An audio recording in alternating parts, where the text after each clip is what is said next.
JNR news కి స్వాగతం. Bulletin లో ముందుగా హెడ్లైన్స్. సోమాజిగూడ ప్రెస్ క్లబ్ లో BRS working president KTR meet the press. BJP శాసనసభ పక్ష నాయకుడు శ్రీ అల్లేటి మహేశ్వర్ రెడ్డి మీడియాను ఉద్దేశించి ప్రసంగించారు.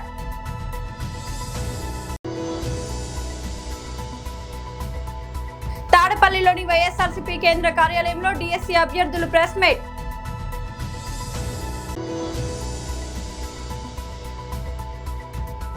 తప్పుడు ప్రచారాలు చేస్తే క్రిమినల్ కేసులు తప్పవు అనిత. సోమాజిగూడ ప్రెస్ క్లబ్ లో BRS working president KTR meet the press.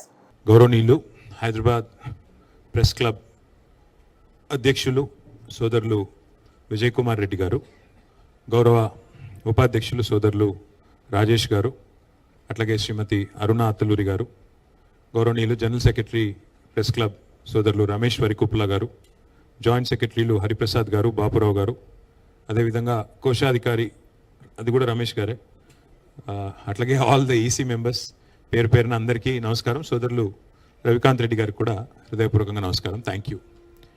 మరి తెలంగాణ ఏర్పడ్డ తర్వాత పుష్కరం గడిచిపోయింది. సరిగ్గా 12 సంవత్సరాలు నిన్నటితో నిండి 13వ సంవత్సరంలో అడుగుపెట్టిన ఈ సందర్భం. అయితే తెలంగాణ ఏర్పాటుకు సంబంధించి, తెలంగాణ రాష్ట్రానికి సంబంధించి కొన్ని ప్రత్యేకతలు ఉన్నాయి. మీ అందరికీ కూడా తెలుసు. ఎందుకంటే తెలంగాణ రాష్ట్రం అనేది ఏ ఒక్కరి వల్ల, లేదా ఏ ఒక్క పార్టీ వల్ల, ఏ ఒక్క సంస్థ వల్ల వచ్చింది అని మేము అనుకోవడం లేదు. అట్లాగే ప్రజలు కూడా అట్లా అనుకోవడం లేదు. దేశంలో ఎవరు కూడా అట్లా అనుకోవడం లేదు. మా జర్నలిస్ట్ సోదరులు కూడా ఆనాడు మాతో పాటు తెలంగాణ జర్నలిస్ట్ ఫోరం పేరిట మీరు కూడా మాతో పాటు కదం దొక్కిన వాళ్ళు, మీరు కూడా మాతో పాటు కలిసి నడిచిన వాళ్ళు, యాజమాన్యాల లైన్లు ఎట్లా ఉన్నా మా లైన్ మాత్రం తెలంగాణ అని చెప్పి పోరాటం చేసిన ప్రతి కలం వీరుడికి కూడా ఈ ప్రెస్ క్లబ్ ద్వారా హృదయపూర్వకంగా వారికి తెలంగాణ వ్యాప్తంగా ఉన్న మా జర్నలిస్ట్ సోదరులందరికీ కూడా హృదయపూర్వకంగా నేను వారికి కూడా ధన్యవాదాలు తెలియజేస్తాను. సరే, రాష్ట్రం ఏర్పడి ఒక పుష్కరం అయింది. మరి మా పార్టీ 25 ఏళ్ల ప్రస్థానాన్ని కూడా పూర్తి చేసుకున్నది. స్వరాష్ట్ర ఆవిర్భావ సంబురాలను జరుపుకుంటున్న ఈ సందర్భంలో మరి ఈ ప్రాంత స్వాతంత్ర్యం కోసం, ఈ ప్రాంతం ఒక రాష్ట్రంగా ఏర్పడడం కోసం జరిగిన పోరాటాలను, త్యాగాలను కూడా మనం స్మరించుకోవాల్సిన బాధ్యత మన మీద ఉంటుంది. ఎందుకంటే ఇదేదో ఆషామాషిగా వచ్చిన రాష్ట్రం కాదు. ఎన్నో పోరాటాలతో, ఎన్నో త్యాగాలతో, ఎన్నో రకాల బలిదానాలతో ఏర్పడ్డ రాష్ట్రం తప్ప ఆషామాషిగా వచ్చిన రాష్ట్రం, ఏదో రొటీన్గా వచ్చిన రాష్ట్రం అంతకంటే కాదు. ఇక ప్రతిసారి మనకు ఒకటి తెలుసు, 12 ఏళ్ళు అంటే ఒక జనరేషన్, ఒక తరం మారినప్పుడు స్వరం మారుతూ ఉంటుంది. తరం మారిన ప్రతి సందర్భంలో మనం చూసినట్టయితే కొత్త కొత్త ఆలోచనలు వస్తూ ఉంటాయి, కొత్త కొత్త మరి ఆవిష్కరణలు కూడా జరుగుతూ ఉంటాయి. కానీ ఉడుకునెత్తురితో ఉరకలెత్తే యువతరం ఎవరైతే ఉన్నారో వారు ఒకటి గుర్తుపెట్టుకోవాలి. మనకి మన తాతల కథ, తండ్రుల కథ, మన జాతి కథ తెలియకపోతే భవిష్యత్తు కూడా మనకి అర్థమయ్యే ఆస్కారం లేదు. ఎందుకంటే వాళ్ళ భారతదేశానికి స్వాతంత్రం వచ్చి 79 ఏళ్ళు దాదాపుగా. మరి భారతదేశ స్వాతంత్రం వచ్చి 79 ఏళ్ళు అయింది కదా. స్వాతంత్రానికి పూర్వం ఏముండే, ఏం లేదు అన్నీ మర్చిపోదామంటే కుదరదు. ఆ స్వాతంత్రం కోసం జరిగిన పోరాటాలు, త్యాగాలు అవన్నీ కూడా మననం చేసుకుంటేనే భవిష్యత్ తరాలకు కూడా మరి స్ఫూర్తివంతంగా ఉంటుంది. అదే రకంగా తెలంగాణ విషయంలో కూడా ఈ తాతల కథ, తండ్రుల కథ తెలుసుకోకపోతే నీ కథ ఏందో కూడా మరి తెలుసుకునే అవకాశం లేదు. బీజేపీ శాసనసభ పక్ష నాయకుడు శ్రీ అల్లేటి మహేశ్వర్ రెడ్డి మీడియాను ఉద్దేశించి ప్రసంగించారు. అందరికీ నమస్కారం. ఈరోజు తెలంగాణ రాష్ట్రంలో ఒక విచిత్రమైన పరిస్థితి నెలకొన్నది. మైకులు దొరికితే ముఖ్యమంత్రి రేవంత్ రెడ్డి నూటికి ఎంత వస్తుందంత మాట్లాడడం అలవాటైంది. అనేకమైనటువంటి అబద్ధాలు, అవాస్తవాలు, అనేకమైనటువంటి ప్రగల్భాలు పలకడం ఆయనకు అలవాటైంది. ప్రతిసారి కేంద్రాన్ని నిందించడమో, భారతీయ జనతా పార్టీ నాయకుల మీద విరుచుకుపడము, నోరున్నది కదా అని చెప్పి మాట్లాడము చేయడం అనేది మనం సర్వసాధారణంగా చూస్తున్నాం. నేను ముఖ్యమంత్రి రేవంత్ రెడ్డి గారిని అడుగుతున్నా, నేను ఆసిఫాబాద్ వెళ్ళినప్పుడు కూడా అనేక అబద్ధాలతో కూడినటువంటి అంశాలు మాట్లాడుతూ ఛాలెంజ్లు చేస్తున్నాడు. రేవంత్ రెడ్డి గారు మీరు ఛాలెంజ్ చేసే ముందర మీరు చెప్పినవి నిజమంటే వాస్తవాలు మాట్లాడితే అనేక సార్లు నేను మీకు మీడియా ద్వారా చెప్పిన ఈరోజు చాలా స్పష్టంగా నేను తెలియజేస్తా ఉన్నాను.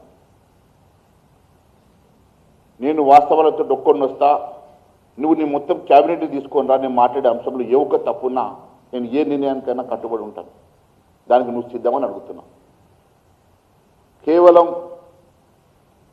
నువ్వు ఢిల్లీలో మీ ఏఐసిసి నాయకుల్ని మభ్యపెట్టినట్ల ప్రజల్ని మాటలతో మభ్యపెడతానంటే వాస్తవాలు ఒప్పుకో.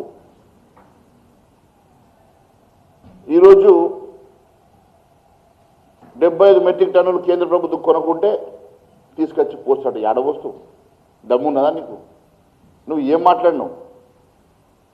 పిసిసి అధ్యక్షుడిగా గత ప్రభుత్వంకి చేతనైతే లేదు, నేను ప్రతి గింజ కొనుగోలు చేస్తా, విదేశాలకు ఎక్స్పోర్ట్ చేస్తా, నాకు 10,000 కోట్లు ఇస్తే నేను చేసి చూపిస్తా అని చెప్పినావు కదా. మరి ఈరోజు అధికారంలో ఉండి నువ్వు ఇలా చేస్తున్నది ఏందని అడుగుతున్నా. మొన్నటికి మొన్న మీ మంత్రి ఉత్తమ్ కుమార్ రెడ్డి 90 లక్షల మెట్రిక్ టన్నులు కొనుగోలు చేస్తున్నామని చెప్పాడు. మళ్ళీ మాట మలిపి మొన్న 4 క్యాబినెట్ మంత్రులతోటి ప్రెస్ మీట్ పెట్టేసి 75 లక్షల మెట్రిక్ టన్నులు కొంటామని చెప్తాడు. మేము భారతీయ జనతా పార్టీ శాసనసభ్యులు, శాసన మండలి సభ్యులు, పార్లమెంట్ సభ్యులు కళ్ళల్లో ఉన్నటువంటి పరిస్థితులు కళ్ళకు కట్టినట్టుగా మీ ద్వారా ప్రజలకు చూపించాలని, ఈ ప్రభుత్వం దృష్టికి తీసుకురావాలని మేము చేసినటువంటి ఒక తాపత్రయంతో అనేక జిల్లాలు, అనేక మార్కెట్ యార్డులలో ఉన్నటువంటి నిల్వల్ని చూపిస్తూ మేము బయలుదేరితే మీ యంత్రాంగం కదిలిచ్చి కొనుగోలుని ఎక్స్పెడిట్ చేసిన మాట వాస్తవం కాదా? తాడేపల్లిలోని వైఎస్ఆర్సీపీ కేంద్ర కార్యాలయంలో డిఎస్సీ అభ్యర్థులు ప్రెస్ మీట్. ముందుగా మీడియా మిత్రులందరూ వందనాలు తెలియజేసుకుంటున్నానండి. నా పేరు కె శరత్బాబు. నేను ఈస్ట్ గోదావరి కాకినాడ నుంచి వచ్చానండి. అయితే నేను జోన్ 2లో పీఈటీ అభ్యర్థిగా ఎగ్జామ్ రాయడం జరిగింది. నాకు 77 మార్క్స్ వచ్చినాయి. అయితే మాకు యాజ్ పర్ రూల్స్ ప్రకారం 1:1 రేషియోలో కాల్ లెటర్స్ పంపించారండి. జోన్ ఆఫ్ కన్సిడరేషన్ ప్రకారం ఎవరైతే సెలెక్ట్ అయ్యారో వాళ్ళకే కాల్ లెటర్స్ పంపించామని చాలా క్లియర్గా చెప్పారు. అయితే మాకు కాల్ లెటర్ వచ్చినప్పుడు మేము చాలా ఆనందపడి మాకు ఉద్యోగం వచ్చింది అని చెప్పి చాలా సంతోషించి మేము వెరిఫికేషన్కి వెళ్ళామండి. సర్టిఫికేట్ వెరిఫికేషన్ వెళ్ళినప్పుడు certificate verification first phase of వెరిఫికేషన్లో వెళ్ళాం మేము అందరం. ఆ వెరిఫికేషన్కి వెళ్ళినప్పుడు ఆ సర్టిఫికేట్ వెరిఫికేషన్ అంతా కూడా చాలా మంచిగా జరిగింది మాకు. ఆ సర్టిఫికేట్ ప్రతి సర్టిఫికేట్ జెన్యున్గా మాది ఉందండి. అన్నిటికీ ఓకే చెప్పారు. అంతా అయిపోయిన తర్వాత అక్కడ ఉన్న డిఈఓలు, ఎంఈఓలు కంగ్రాట్స్ కూడా చెప్పి మీకు జాబ్ వచ్చిందమ్మా, మీరు హ్యాపీగా ఉండొచ్చు, మీరు ఇంకా మీ లైఫ్ అంతా మీకు హ్యాపీగా ఉండదని చెప్పినప్పుడు మేము చాలా సంతోషించామండి. అప్పుడు సరే అని చెప్పి ఒక టూ వీక్స్ తర్వాత సెలక్షన్ లిస్ట్లో మా పేరు చూసుకుంటే సెలక్షన్ లిస్ట్లో మా పేరు లేదు. ఎందుకు లేదని మా పేరు అని అడిగితే మీ బదులు ఇంకో ఇద్దరికి ఇచ్చేసామని చెప్పారు. ఎందుకు ఇచ్చారంటే రిజర్వేషన్ వాళ్ళని తీసుకొచ్చి ఓపెన్లో వచ్చిన రిజర్వేషన్ వాళ్ళని రిజర్వేషన్లో ఓపెన్లో ఇవ్వకుండా రిజర్వేషన్లో చూపించడం వల్ల రిజర్వేషన్లో రావాల్సిన నా జాబ్ పోవడం జరిగిందండి. సో ఇలా చాలా మంది నష్టపోయారు. అయితే ఈ రోజు మన బ్రదర్ రవిచంద్ర గారు ఆధ్వర్యంలో మేము తాడేపల్లి జగన్మోహన్ రెడ్డి గారి ఇంటికి రావడం జరిగిందండి. అయితే సార్ నిజంగా చాలా రోజుల నుంచి మేము మా బాధను ఎవరు చెప్పుకోవాలో కూడా తెలియదు. మాకు పేపర్లో కూడా రాదు, ఏ పేపర్లో కూడా రాదు, ఎవరు చెప్పాలో తెలియదు. విజయవాడ తిరిగాము, సెక్రటరియట్ తిరిగాము, ఎవరితో చెప్పుకుంటారో చెప్పుకోండి, కోర్టులో కేసులు వేసుకోండి, అన్ని ఇలాగే చెప్పారండి సమాధానాలు మాకు.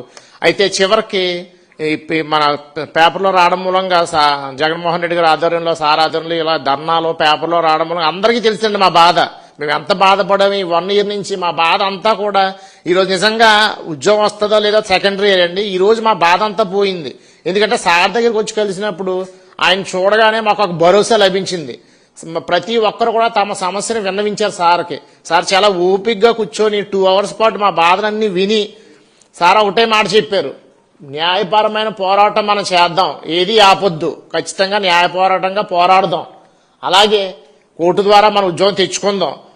ఏది ఏమైనప్పటికీ మీకు అన్యాయం జరిగింది, రానున్న రోజుల్లో దేవుడు మన పక్షానుండి మనం అధికారంలోకి వస్తే ఖచ్చితంగా మీ అందరికీ న్యాయం చేస్తారని ఒక భరోసా ఇచ్చారండి. మాకు ఆ భరోసా చాలు మాకు. సో మాకు జాబ్ వచ్చినంత ఆనందంగా ఉంది ఆ భరోసా మూలంగా. ఈ ముఖంగా జగన్మోహన్ రెడ్డి గారికి అన్నకు కూడా అందరికీ నా వందనాలు తెలియజేసుకుంటున్నానండి. Thank you. వైసీపీ నాయకులకు కేవలం సమస్యలు సృష్టించడం, ప్రభుత్వంపై బురద చల్లడమే అలవాటుగా మారిందని, వారికి సమాధానాలు వినే ఓపిక కూడా లేదంటూ రాష్ట్ర హోంమంత్రి వంగలపూడి అనిత తీవ్ర స్థాయిలో ధ్వజమెత్తారు. గత ప్రభుత్వ హయాంలో ఉపాధ్యాయులను తీసుకెళ్లి మద్యం దుకాణాల ముందు నిలబెట్టిన ఘనత వారిదేనని ఆక్షేపించారు.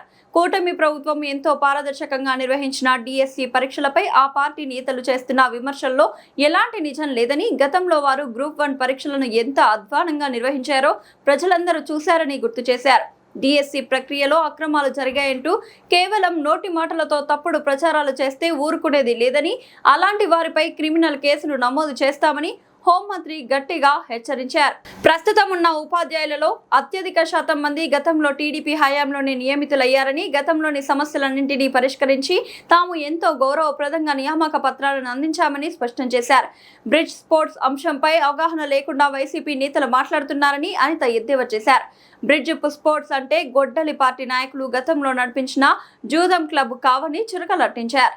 కేవలం రాజకీయ ఉనికి కోసమే లేనిపోని ఆరోపణలు చేస్తున్నారని మండిపడ్డారు. హన్మకొండ జిల్లా ఎల్కతుర్తి మండలంలోని కేశవాపూర్ గ్రామ చెరువులను లీజుకి ఇవ్వడం వల్ల మత్స్యకార కుటుంబాల ఉపాధి దెబ్బతింటోందని, దీనివల్ల డీలర్లు, కాంట్రాక్టర్లు మాత్రమే లాభపడుతున్నారని కేశవాపూర్ గ్రామ మత్స్యకార సహకార సంఘం అధ్యక్షులు పోలు కోటేశ్వర్ ముదిరాజ్ అన్నారు. బుధవారం ఆయన మాట్లాడుతూ ప్రభుత్వ ఆధీనంలోని చెరువులను లీజుకు ఇవ్వడం వల్ల సాంప్రదాయంగా చేపల వేటపై ఆధారపడిన మత్స్యకార కుటుంబాలు ఆర్థిక ఇబ్బందులు ఎదుర్కొంటున్నారని తెలిపారు. ప్రభుత్వం ప్రతి సంవత్సరం చేపట్టే చేప పిల్లల పంపిణీ కార్యక్రమం సకాలంలో జరగకపోవడంతో పాటు సరఫరా చేస్తున్న చేప పిల్లల నాణ్యత కూడా ఆశించిన స్థాయిలో ఉండడం లేదని ఆవేదన వ్యక్తం చేశారు. చేప పిల్లల సరఫరాలో జరుగుతున్న జాప్యం కారణంగా వాటి పెరుగుదల ప్రభావితమవుతోందని, ఫలితంగా మత్స్యకార సహకార సంఘాలకు తీవ్ర నష్టం వాటిల్లుతోందని పేర్కొన్నారు. చెరువుల విస్తీర్ణం ఆధారంగా చేప పిల్లలను పంపిణీ చేయడం బదులుగా సంబంధిత నిధులను నేరుగా మత్స్యకార సహకార సంఘాలకు అందజేసే సంఘాలు తమకు అవసరమైన నాణ్యమైన చేప పిల్లలను సకాలంలో కొనుగోలు చేసుకునే అవకాశం ఉంటుందని సూచించారు. మత్స్యకార కుటుంబాలకు ఆర్థికంగా ఇబ్బంది లేకుండా పోతుంది. మళ్ళీ అందులో ఏమైతే చేప పిల్లల ప్రోగ్రాం, గవర్నమెంట్ ఇచ్చే చేప పిల్లల కార్యక్రమం లేటుగా జరుగుతుంది. అంటే జూన్లో పోసే చేప పిల్లలు ఆగస్టు, సెప్టెంబరు, డిసెంబర్ వరకు వస్తున్నాయి. దీనివల్ల చేప పిల్లలు ఆలస్యంగా చెరువులో పోయడం వల్ల చేప పిల్లలు వృద్ధి చెందడం లేదు. ఈ గవర్నమెంట్ సొసైటీలకు చేప పిల్లల పంపిణీ బదులుగా ఆ సొసైటీ విస్తీర్ణంలో ఉన్న చెరువులను బట్టి ఆ చెరువుకు విస్తీర్ణం ఎంత ఉంది సొసైటీకి, ఆ సొసైటీలో ఇంతమంది సభ్యులు ఉన్నారు, దాన్ని బట్టి గవర్నమెంట్ చేప పిల్లలకు బదులుగా డబ్బులు పంపిణీ చేస్తే చేప పిల్లలు సకాలంలో ముందుగా జూన్ వరకు పోసుకొని ముందుగా పోసుకుంటే చేప పిల్లలు వృద్ధి చెందడం జరుగుతుంది. దీనివల్ల సహకార సంఘాలకు మత్స్య సంపద అనేది ఎక్కువ వస్తుంది. కావున గవర్నమెంట్ లేటుగా చేప పిల్లలు పంపిణీ చేయడం వల్ల నాసిరకం పిల్లలు వస్తున్నాయి. అందులో ఒకటి బ్రోకర్లు ఏదైతే కాంట్రాక్ట్ తీసుకుంటున్నారో వాళ్ళు లాభపడుతున్నారు తప్ప సొసైటీలకు ఎలాంటి చేప పిల్లల వల్ల లాభం అనేది జరగడం లేదు. దీన్ని గవర్నమెంట్ దృష్టికి తీసుకెళ్ళి కలెక్టర్ గారి దగ్గర నుంచి గవర్నమెంట్ ఎఫ్డిఓ ఆఫీసర్కు రిక్వెస్ట్ చేసినా కూడా పట్టించుకోవడం లేదు. ఇది డిసెంబర్లో పోయడం వల్ల జనవరి, ఫిబ్రవరి, మార్చి 5 నెలల చేప పెరగడం జరగడం లేదు. దీనివల్ల సహకార సంఘాలకు నష్టం జరుగుతుంది. ఇది ఏదైతే చెరువుల విస్తీర్ణం వల్ల మీరు డబ్బులు పంపిణీ చేశారో గవర్నమెంట్, దానివల్ల లాభం వచ్చే అవకాశం ఉంటుంది. దీన్ని రాష్ట్ర ప్రభుత్వం దృష్టిలో ఇది ఉంచుకొని దీనివల్ల సొసైటీలకు లాభం వచ్చే విధంగా గవర్నమెంట్ చూడాలని ఈ రకంగా మేము డిమాండ్ చేయడం జరుగుతుంది. వైఎస్ఆర్సీపీ ఆధ్వర్యంలో నిర్వహిస్తున్న కూటమి ప్రభుత్వంకు వెన్నుపోటు 2 ఏళ్లు కార్యక్రమంలో భాగంగా వెంకటగిరిలో పోస్టర్ల ఆవిష్కరణ జరిగింది. స్థానిక నెదురుమల్లి నివాసం వద్ద జరిగిన కార్యక్రమానికి వెంకటగిరి నియోజకవర్గ వైఎస్ఆర్సీపీ సమన్వయకర్త నెదురుమల్లి రామ్ కుమార్ రెడ్డి అధ్యక్షత వహించారు. ఈ సందర్భంగా పార్టీ నాయకులు, కార్యకర్తలు సమక్షంలో పోస్టర్లను ఆవిష్కరించారు. ఎన్నికల సమయంలో ఇచ్చిన హామీల అమలులో కూటమి ప్రభుత్వం పూర్తిగా విఫలమైందని విమర్శించారు. ప్రజలకు ఇచ్చిన హామీలను నెరవేర్చకుండా ప్రభుత్వం వెన్నుపోటు పొడిచిందని ఆరోపించారు. రైతులు, మహిళలు, యువత, విద్యార్థుల సమస్యలను ప్రభుత్వం పట్టించుకోవడం లేదని అన్నారు. పెట్రోల్ డీజిల్ ధరలు తగ్గిస్తామన్న ఎన్నికల హామీలను విస్మరించి నేడు ధరల పెరుగుదలతో సామాన్య ప్రజలు తీవ్ర ఇబ్బందులు ఎదుర్కొంటున్నారని పేర్కొన్నారు. సంక్షేమ పథకాల అమలులో నిర్లక్ష్యం కారణంగా కూటమి ప్రభుత్వం ఏర్పడిన 6 నెలల నుండే ప్రజలు అసంతృప్తితో ఉన్నారని తెలిపారు.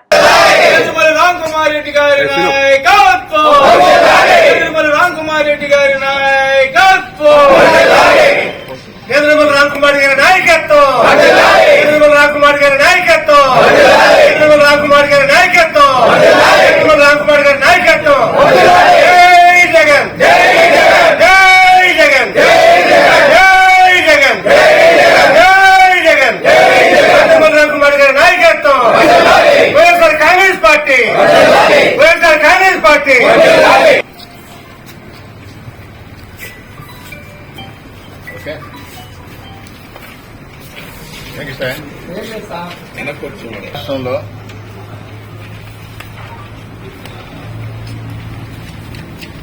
ఎలక్షన్స్ జరిగిన తర్వాత కూటమి ప్రభుత్వం వచ్చి అధికారంలోకి 2 సంవత్సరాలు కావస్తుంది. ఈ 2 ఏళ్లు ఇచ్చిన హామీ ఒకటి నెరవేర్చకుండా మరొకసారి ఆంధ్ర రాష్ట్ర ప్రజలకు తనకు తెలిసిన విద్య ఏందిరా అంటే వెన్నుపోటు పడవు. సామూహికంగా ఆంధ్ర రాష్ట్ర ప్రజలను వెన్నుపోటు పొడిచింది ఈ కూటమి ప్రభుత్వం, మరీ ముఖ్యంగా తెలుగుదేశం ప్రభుత్వం. ప్రతిసారి ఎన్నికల ముందర హామీలు ఇవ్వటం, ప్రభుత్వం వచ్చిన తర్వాత ప్రభుత్వంలోకి మాయ మాటలు విని, మోసగారి మాటలు విని ప్రజలు ఓటేస్తే అధికారంలో కూర్చున్న వెంటనే ఒక్కొక్క హామీకి తిలోదకాలు ఇవ్వడం, మర్చిపోవడం, లెక్క చేయకుండా ఉంటాం. ఈసారి మరి అప్పుల మీద అప్పులు చేస్తున్నారు. అమరావతి పేరు మీద అడ్డదిడ్డంగా దోచుకుంటున్నారు. అంటే ప్రతి ఒక్కరికి తెలుసు, మనం మేస్త్రి అయి ఉన్నక్కర్లా, ఎక్కడ కన్స్ట్రక్షన్ జరిగినా ఏ విధంగా జరిగినా ఒకరింటికి 800 చదరపు అడుగు స్క్వేర్ ఫీట్ కి 800 రూపాయలు అవ్వచ్చు, 1500 అవ్వచ్చు, ఇంకొంచెం క్వాలిటీ పెట్టుకుంటే 2000 అవ్వచ్చు, ఇంపోర్ట్ చేసుకుంటే మార్బుల్ అనో మెటీరియల్ అనో 3000 అవ్వచ్చు. ఈ ప్రభుత్వం 12,000 ఖర్చు పెడుతుంది ఒక చదరపు అడుగు మీద.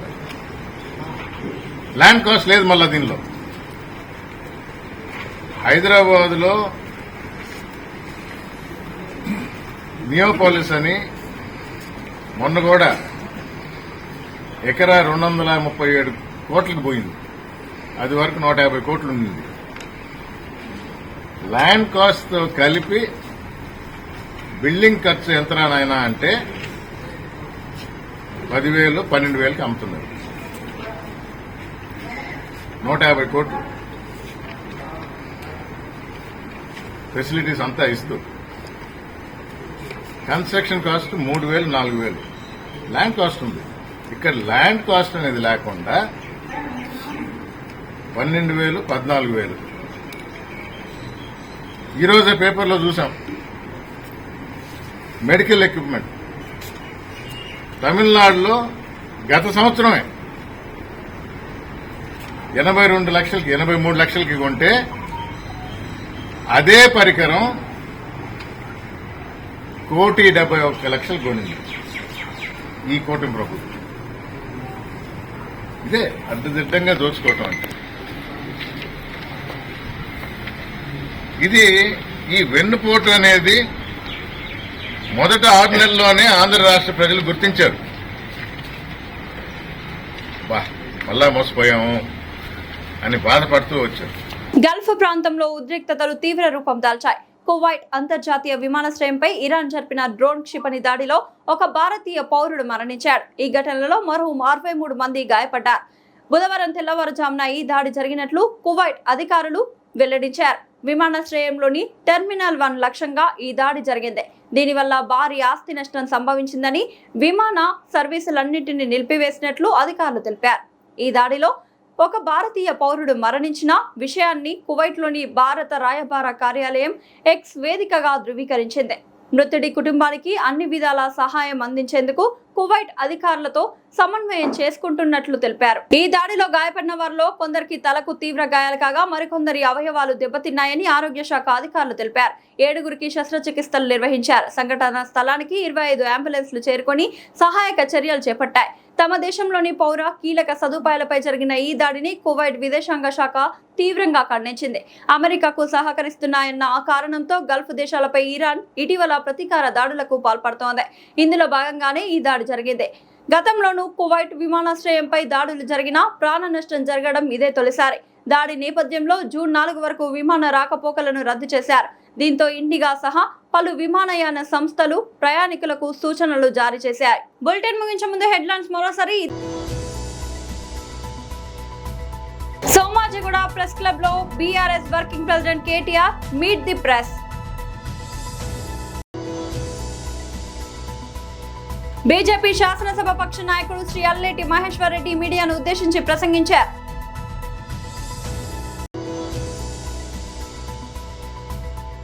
తాడేపల్లిలోని వైఎస్ఆర్సీపీ కేంద్ర కార్యాలయంలో డీఎస్సీ అభ్యర్థులు ప్రెస్ మీట్.